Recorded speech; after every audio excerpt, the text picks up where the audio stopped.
Israeli Prime Minister Benjamin Netanyahu has vowed to annex Jewish settlements in the occupied West Bank if reelected next week. The statement he made in an interview with an Israeli television channel marks a policy turnaround. Netanyahu has promoted Jewish settlement expansion in his 4 terms as prime minister, but until now, he's refrained from presenting plans for the future of the West Bank settlements, which are widely considered illegal under international law. Palestinian officials denounced Netanyahu's campaign pledge, saying he would face a real problem if he followed through. We have been in the same position for the last, 51 years, since 67. And we think that, our resilience, our steadfastness to stay in the land is the best way to defend our own interests. He cannot expel us because we are not going to accept to be expelled. We will stay there. We will resist, such behavior, such decision. And then, the international community has to deal with us, in that respect. For more on that, let's cross over to our correspondent, Tanya Kramer in Jerusalem. Tanya, thanks for joining us. How seriously are Palestinians taking this threat? I think there's a lot of concern. We just heard the Palestinian official talking there. There's especially concern because of the recent U.S. recognition of the Golan Heights. And there's concern that this might have set a precedent, actually, because also the occupied West Bank has been captured in the 1967 war. And Palestinian officials have said they're fearing that that might have set a precedent also to annex this territory.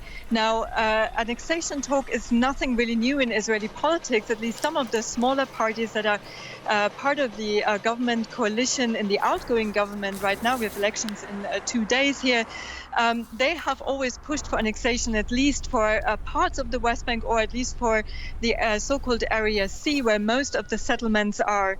And they have said, that they have made a lot of pressure on Netanyahu to annex this territory. Now, the Palestinians are very much concerned that all of this together might set, the atmosphere, also seeing that there was a very muted international reaction. There has been a lot of criticism, but it was a muted reaction, more or less, that, they might go ahead with these plans.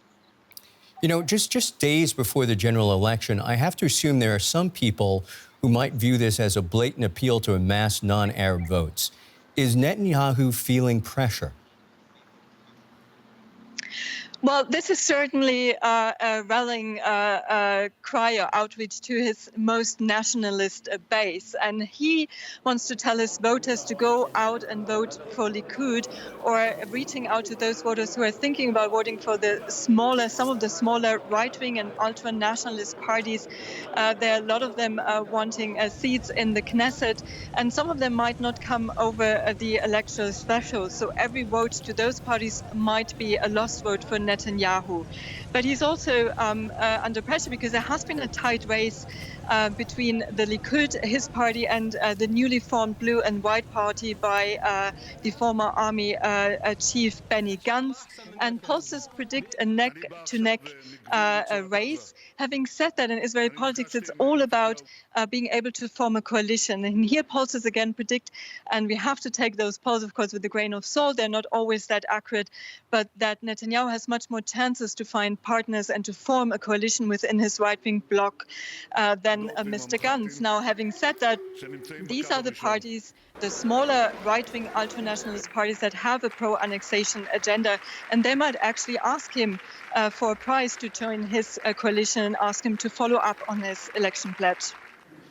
Tanya Kramer in Jerusalem for DW. Thanks so much for joining us.